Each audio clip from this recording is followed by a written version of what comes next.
computer. All right. There we go. All right, so this is exciting. I'm really happy to meet you. I think some congratulations are in order because you just graduated, right? Oh, yeah, thank you. Oh, that's awesome and so exciting. So there's so much, I've been, checking out your website and I'm like, oh my gosh, I need to order some of that jewelry. And I wanted to talk to you about like fashion and mental health and the work you're doing in addressing, systemic racism. So there's a lot that you have going on. So, but before we get started, I think for our audience, it'd be great for you to just tell us just a little bit about yourself because you have such an interesting story. Thank you. My name is Abiola Agoro. I'm 23. I just graduated from Boston University, as Dr. Amina said. I have in the past done work in quite a different few areas. So I do social justice work, I've done political consulting. I do what I call racial justice education, which is like my favorite thing in the world. But I'm also a fashion designer, and I do some other artsy fartsy fun stuff on the side. So I like to be a little bit everywhere. And that's what I think is so fascinating. First of all, you started designing when you were 9 years old. Is Yeah, that yeah. right? I started off making jewelry actually. I made like these really complex pieces with like super cool materials. We would go to like these big gem and jewelry shows and like source for like, these handmade beads. It was a really beautiful thing. Wow. And then you're doing that, and you're also a leader for the NAACP on chapter. So can you explain, like, how does all these things come together for you? Yeah, I'll give like a brief run through. I think will help. So I launched my first business at 9 with my mom. She helped me to market my stuff. I handmade jewelry and accessories. And so I would make like elaborate jewelry pieces. I did that for a minute before transitioning into retail and resale. And then later on, I transitioned to having my own store in high school. And then after that, it's funny because I kind of regressed backwards because I ended up going to be a mobile store instead because I liked being able to do pop-up shops. So I would like take the summer and I would just like go everywhere across the country and like sell clothes and travel with them. Wow. I ended up basically going backwards and going back to making everything. So I started Mhm. making, went to Yeah. retail, and then went back to making. I learned how to sew. And then I recently relaunched my new clothing line that is handmade accessories and handmade clothing. It's a little bit ballsy. Yes, it is. And beautiful. And beautiful. And wait, is Ruth Ann is the name of your, because I saw Style by Abiola, but now I clicked on, you had a new website that launched, so Ruth Ann, right? Is that right? Yeah. Okay. Style by Ola was what I originally launched my clothing under, but it's transitioning into like this really odd, funky thing I'm really excited about because basically I did styling services with it, but people ended up asking me to like help them find wholesalers or to help them build their business. So I did like business classes. I taught people how to do what I do. So I taught people how to sew, how to make t-shirts, how to source for like all these different things, ethical sourcing. And so I am now transitioning Style by Ola into actually being like a full-blown like creative hub.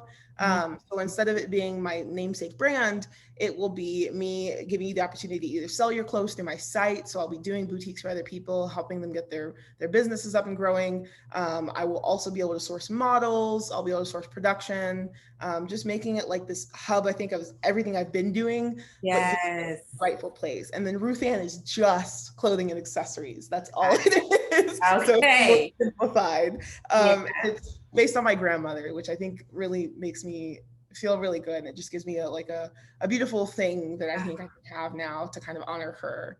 Yeah. One of the things that I really find lovely is just centering Black women in our histories and focusing on our ancestral stories. And I loved the richness of your work also because you like this, you have the Nina Simone and Diana and then your grandmother, and it just feels so warm, just, very lovely, just seeing that. So I'd like to have you kind of talk about your inspiration, like what inspires you. Yeah, thanks for catching on to that. That makes me so happy. Basically, and it's kind of a whirlwind. So like I said, Styled Abiola was my namesake, but it started becoming more, and it just was like becoming this whole thing, and it still is, and I'm very proud of it. But I felt like it didn't embody exactly what I wanted for a clothing brand. It embodied what I wanted for, I think, all the other facets, but it didn't like give the punch that I needed. So when I was doing and like collecting all these pieces, I started making pieces like a year ago, and I was like, I'm just gonna hold these for something great that's coming. I've always been absolutely obsessed with the 70s, like obsessed. I grew up like watching, listening, just like engulfing 70s culture, right? Like I can sing you like all the Parliament Funkadelic albums. Yeah, I definitely saw that, caught that vibe. The lush, the richness, the kind of over the topness of the furs and Yeah. the hats, like all that stuff. Yeah. Yeah, there's so much to it. And like, I think because I was also raised by like a lot of like 60, 70, 80, 90 year olds that I just was always like around that energy, that culture. And I don't know, like something just hit me at the beginning of this year. And I was like, I'm going to launch a brand. I was like, and the first thing out of the first set that we're going to release is going to be all 70s. I was like, because this is the best thing I've ever seen. I was like, and I realized anytime you talk about the 70s to people, if they're not like Black and older, they don't really understand what it meant, I think, and like what it did for like everything else that came after it. Yeah. Most people, when you mention 70s, like joke about like hippies and like like these typical like that 70s show, like things that are, I think, very whitewashed. Yeah. And I was no, like the 70s was like the shit. Like, excuse my language. Like, that's all good. 70s literally, it took Blackness for Black people and it democratized it. It literally made Blackness accessible. It's the first time we're seeing regular Black people on TV. We're seeing Black poor people on TV, Black rich people. We're seeing a mix of these life experiences. We're seeing androgynous icons. We're seeing things being challenged as masculine and feminine. Yeah. You have like Isaac Hayes, who is like the ultimate embodiment of like fighting like what is masculine and feminine, in my opinion, because everything he does is just so cool. Yeah. And so after I was thinking all of this, I was like, okay, I'm going to release a brand with this. I was like, what do I call it? And I realized I always used to hide my middle name from people because it felt like a secret to me, like a good secret. Like it felt like it was something that kept me connected to my grandmother. So my grandmother's name was Annie Ruth. But my mom thought it was too country. So she said Ruth Ann. And that was like a cuter version. And my grandmother loved it. She was like, that's great. And she passed away when I was younger, but every memory I have of her is literally being able to just like be this rough and tough, like badass woman. Like she would curse somebody out and like in the same breath, she would turn around and give you the biggest kiss. And she taught me how to do so much, I think, when it comes to standing up for myself. I've been coming into a phase of like relearning myself, relearning how to love myself and like re-owning who I am. And so as soon as that hit me, I was like, I have to name this after her. I was like, it'll be my version of the name that my mom created, which she loved, like I said, but I have to do it in her spirit because like, I'm tired of doing, I think, what I felt like I'm supposed to do with my fashion. Yeah. And like, I want to release a brand where like, I can have curse words on the website and nobody's going to be shocked. I can like, do things from a really edgy perspective. And like, I want to make things sustainable. Like my grandmother was so big about reusing things. Oh my gosh. She found ways to reuse nail polish. It's the craziest thing I've ever seen. So how do you go about that? Just refusing to throw it away. You know, like when it gets messed up, she would find a way to like mix it with other nail polishes. Okay. Throwing the bottle away. She just did like these things that I think like Black people in certain communities have always done to just save things and reuse and like be conscious. Yeah. I was like, all these other brands that call themselves sustainable, a lot of them are just like very basic, very simple. They have sustainability in like a really inaccessible way. As I'm trying to be more sustainable in my personal practices, I figured why not take some of the things she taught me as well and like redefine what a sustainable brand is. It doesn't have to be, random thrifted pieces, right? I can take dead stock fabric, I can reuse it in beautiful ways. I can cut up denim pants. The next drop I have, it's going to be so cool with the denim. I'm so excited. Denim patch. Wow. I just like do all these things. So I've been talking for a second, but it's just been like, I think one of the most exciting things I've done in a while. And it just feels really good because it feels really true and authentic. One of the things that you said was how you have sort of been focusing on yourself and like loving yourself and appreciating your art in these very rich ways. And I'm wondering how that connects to your work in mental health and your idea of mental health. And can you talk a little bit more about the connections between that self-work and the mental health? Yeah. So I always tell people, I think mental health from a lot of perspectives, and again, perception is everything to me, right? And everything I do, especially the racial justice work, but especially mental health, we're taught a lot of like very big falsehoods about like what it looks like, what it is. People will tell you like, go exercise and like you won't be depressed anymore. And like there are variations, right? Like exercise can help certain illnesses, but like at the end of the day, if you have a disorder and it's a lifelong disorder, you have to learn how to cope with it. Because like people will give you quick fixes, people will tell you all these things, but at the end of the day, right, if you have an anxiety disorder, you're probably going to have that most of your life if it's a lifetime disorder. Now, people do have like pieces where they can have it for a short time. Mental health is very varying, but for people who have like disorders that run in their families, especially, it's something that you have to learn how to cope with. And I think for me, it's been a really long journey of going from the point where I used to be like, oh, I am depression, I hate life, and all these other things, to being like, I have an anxiety disorder. And like sometimes it makes me really crazy. Some days really suck, but Yeah. like it's there. And like at the end of the day, it's not going to disappear. I can alleviate it, but it's still going to be there. And I'm going to be able to feel that for probably the rest of my life. Yeah. And so I think learning to accept that and utilize it to the best ability has been a really beautiful and hard process. Like today's been hard. I haven't been great on myself with my anxiety, but trying to basically recategorize it. This guy online, and I wish I could remember his name, but he basically said that people with anxiety disorders are basically always going, right? They're always moving. Yeah. So Yes. I'm in that category. So you relate, you relate. I relate 100%. Yeah, you're I super do. hyper aware. Yeah. Feel everything. And he explained that when you're sitting down in a room and you're feeling like everything is racing, if you can learn how to take that anxiety and trick it into being excitement, because anxiety and Yeah. excitement are so close together, Yeah. you can really get your life moving. And like instead of being anxious all day, if you just make yourself say like, I'm not anxious, I'm excited, like I'm hyped, this is the best day of my life, then like you can learn. It doesn't work all the time, No. but like I think just like learning how to refocus Yeah. the way that we view our mental illnesses is such a useful tool, because now some days I really am like, okay, am I feeling anxious? No, I'm excited. That's what I am. I have so much in me trying to burst out that it's coming out in this way. So I'm going to turn it into excitement because I'm happy. I'm happy to feel these things. And so that's like been, I think, a really big part for me, and part of that reloving, relearning, trying to be more gentle, trying to give others more room as well, because I can be hard on other people and myself. Yeah. You know, I think part of, and I'll speak for myself, that one of the ways that I recognize that the excitement and changing it into the excitement means that I am still always going, because I'm excited about this, so I'm gonna, then I'm constantly doing, and part of being able to address my anxiety also is about being able to sort of sit with being uncomfortable and kind of sit in the moment and kind of figuring things out. But you're doing so many things. So I'm wondering, like, how do you process all of these things, particularly, and make them connect, for yourself, and like the racial justice, the mental health, the your programs, your artwork, your fashion design, all these things. Yeah, that's such a great question. I'm loving this.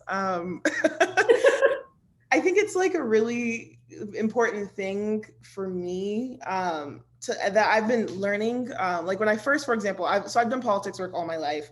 I always tell people I was born the campaign sign. My mom used to work for big Republicans, and then she became a Democrat. It was a whole thing. And so she like became like one of these big Democratic like organizers in Texas.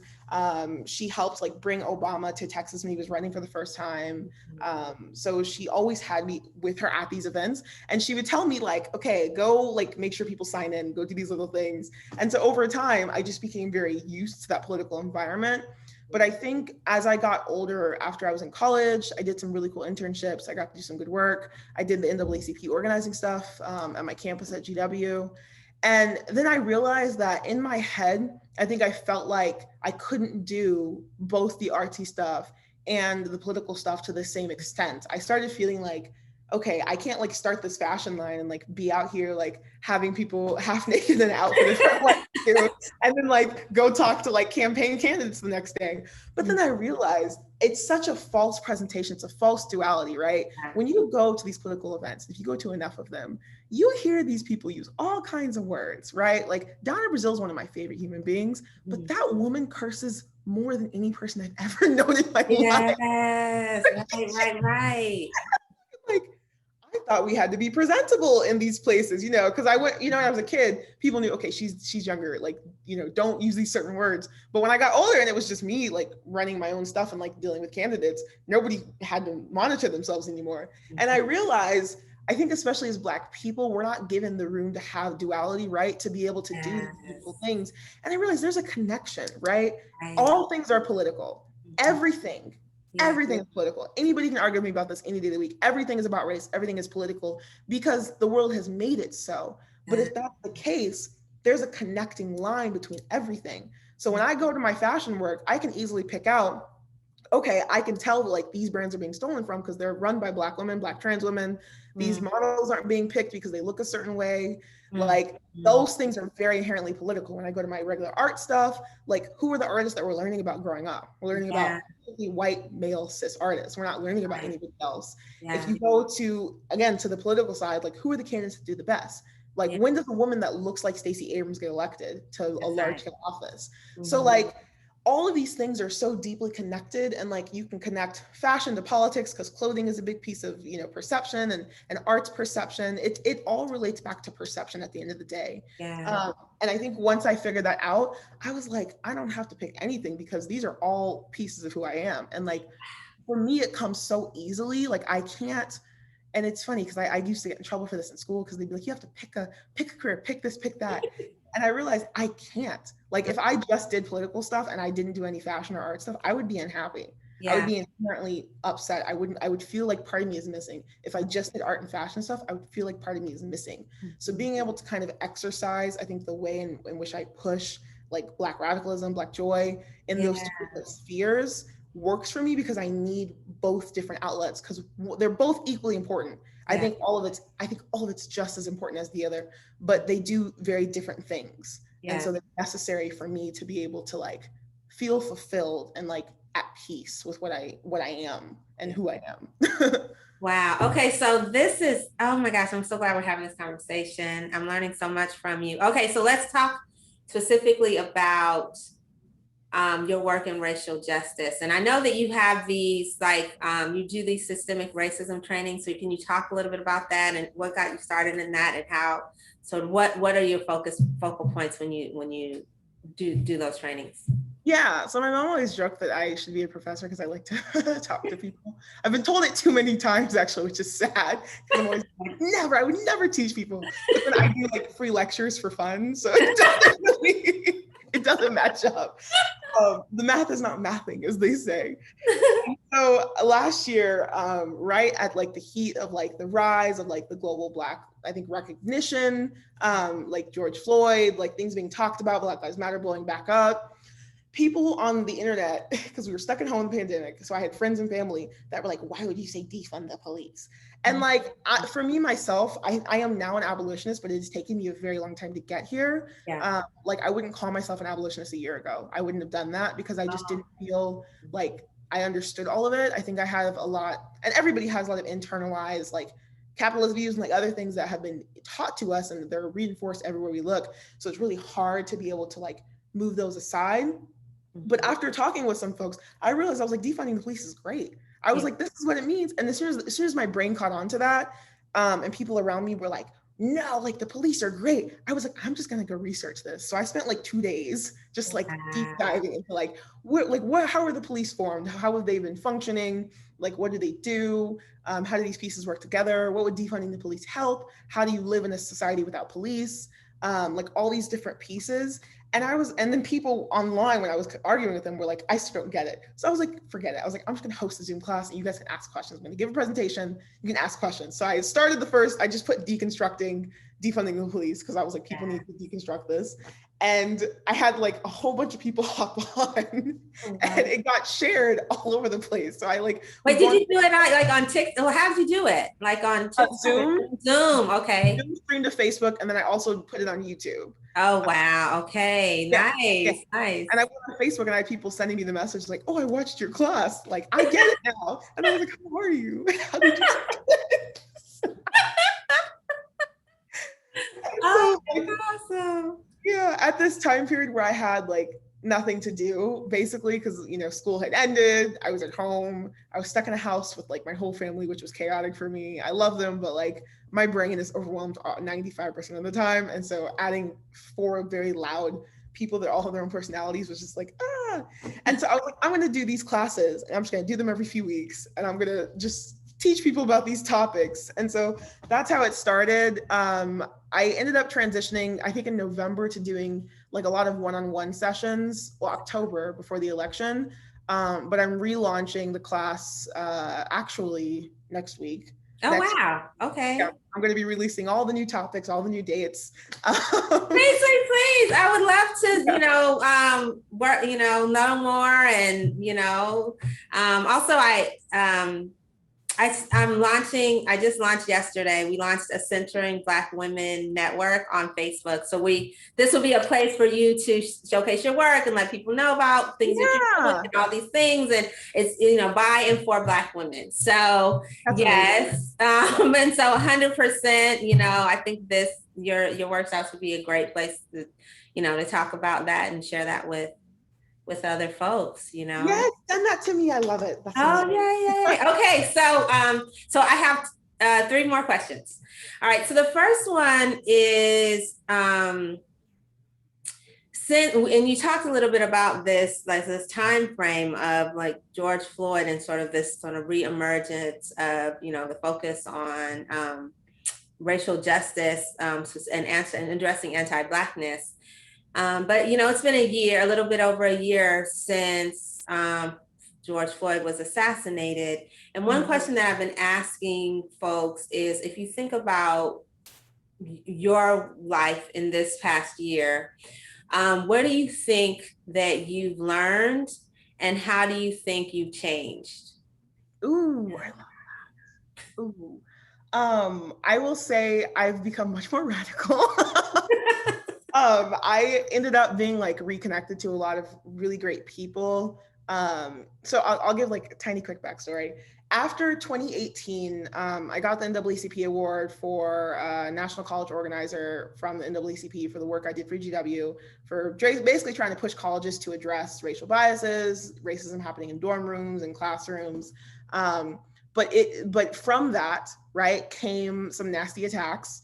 Some alt-right groups got my information. Some other Black conservatives got my information, and I ended up just being in a place where I was being attacked from a lot of different angles. And so I backed away. I was like, I don't want this. Right? Like, this is not great. Like, my own people are sending me crazy messages threatening me. And people on my campus were threatening me, and it just became like a very frustrating space. So I transferred schools, and I was like, I'm done with politics for a minute, which was the biggest lie in my life. But I was like, I'm done with anything in relation to all this stuff, and I'm just gonna take care of myself because like I can't. Now, given who I was as a person, that was never going to work. And I realized that because every time something bad happens, it just itches at my soul and I have to do something about it. Yeah. It's a blessing and a curse. Because like, I always see what's wrong in a situation. Almost 95% of the time when something happens, I can see all the racial justice lenses that are pieces of it and other pieces. And so after all of that, I think last year really kind of gave me the launching pad to like push myself back on a better scale, I think on a healthier scale, and in like a more nuanced space. Because before, like I said, I would call myself a political consultant. I had different terms for myself. When I realized like what matters to me is racial justice and like being like an educator, which it took me a while to allow myself to call myself that, but I had to learn from some people. It just gave me the space, I think, to do what I wanted to do. And I feel so much better because I'm able to articulate what I mean in more of a nuanced way. I'm able to have a better lens. I think things being virtual was also like kind of a great thing in a way because it just really helped utilize access for people. And so for me, it radicalized me. The last year has given me so much more insight. My opinions have been changed on things, right? I can fully tell you all the nuances now of like why we don't need prisons. I couldn't do that a year ago. And so I just feel so much more of myself and in my own in the last year than I think I ever have before. So it did a lot of wonderful wonders for me in that aspect. Wow. Oh my God, that's so beautiful. And that's so good to hear and know. Okay, so I feel like you answered those two questions in one, in that answer, which was a beautiful answer. So this last one is really about what it is that you want people to know about what it means, like what it means to do racial justice today and in this society. Like, what do you think your work means? Yeah. So I guess two pieces from that. A quote that I am like, again, I need to edit on my website because it's something that I started saying a lot after I realized that the reason why people weren't accepting and being able to deal with a lot of things that were happening last year, especially white populations, but especially a lot of non-Black populations generally, was because they didn't want to be uncomfortable. And so at one point I realized the key to any social change, right, is getting uncomfortable. Like whatever that means, I think it varies on the group. But I think being able to be uncomfortable and getting used to being uncomfortable is so essential to anything in this work, right? Like me having to like unlearn certain things that I were taught that were rooted in anti-Blackness, other issues, it made me very uncomfortable. I was very frustrated because I was like, I'm Abby, I know everything. Like I don't, obviously. And like I am constantly still unlearning things and learning new things. I have people that challenge me on my views every day of the week. And you know, if they're from the right lens, right, especially if they're Black, especially if they're women or femmes, I can understand that, okay, they're telling me something. What is this rooted in that I need to get uncomfortable with? And like, how can I unearth that and like kill it? Yes. Number one important piece for white people, specifically, and something that has been like really wonderful. I'm working on a book with a bunch of people. I'm super excited about it. It's called Death to White Comfort. And like after last year, I realized people kept talking about white fragility and all these other things. And I realized it's not the right lens. It's not white fragility necessarily that's the problem, right? It's not even just whiteness. It's white comfort, which weaponizes these things because it puts the comfort of white people and the comfort of whiteness over everything else. And so when we're always uncomfortable, right? And we have to get uncomfortable to live and to succeed. The other groups of people are always sitting comfortably. And so now that kind of the earth underneath them is being moved, they're not happy. And they're like, why should I do all these things? And that's why I'm like, you need to kill white comfort. It's the root of a lot of our problems because it doesn't help. It contributes to us wanting to keep the status quo, right? Like at the end of the day, all these institutions are fake. They were all built not that long ago. They were all built within the last few generations for the most part. So why are we stuck to so many of them? Because of white comfort. Like it's what we know. That is mind blowing. I'm like, dang, that's so true.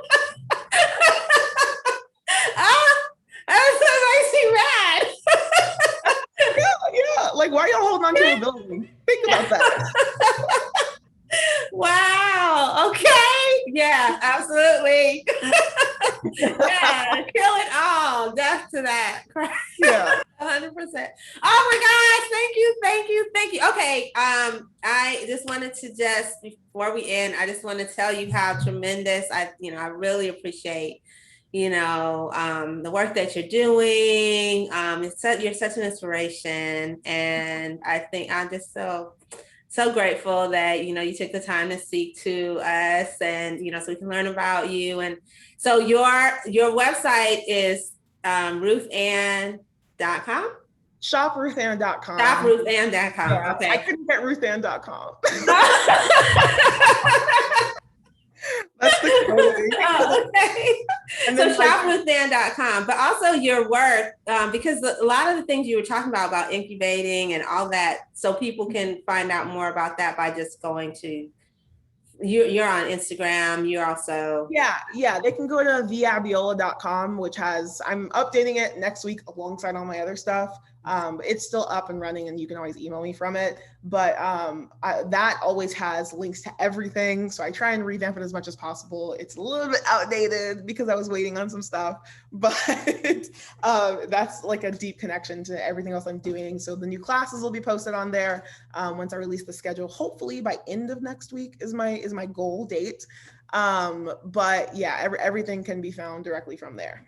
Perfect, perfect, perfect. All right, so I'm going to stop recording, and then